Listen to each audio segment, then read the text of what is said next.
In the worst years of the Great Depression, an army of young men marched into the forests with shovels instead of guns and quietly rebuilt a whole country.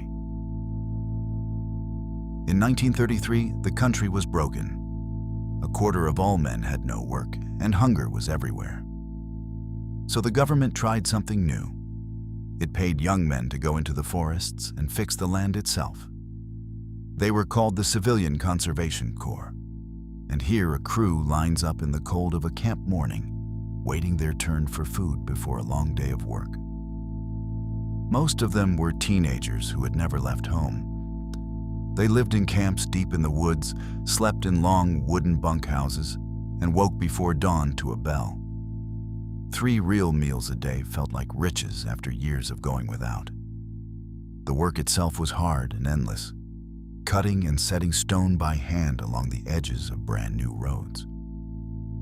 They cleared brush, drained swamps, and threw bridges across rivers that had never had a crossing. They built the parks and the trails that millions of families would one day walk through without ever knowing who made them. Here, a crew raises an embankment and a bridge out of bare earth, shovel by shovel. Over 9 years, around 3 million men passed through the Corps. They planted close to 3 billion trees, more than half of all the trees ever planted in the country's history. They cut roads across wild land that had never had any, like this grader carving a path through open country, opening the forests up to everyone. Each man earned $30 a month, and 25 of it was sent straight home to his family. So a son in a camp in the mountains was quietly keeping his parents fed back in the city.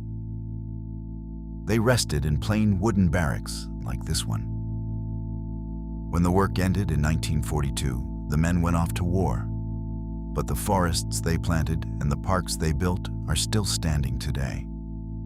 They were paid almost nothing and sent most of it home. Yet the trails, the trees, and the parks they left behind still shelter us almost 100 years later.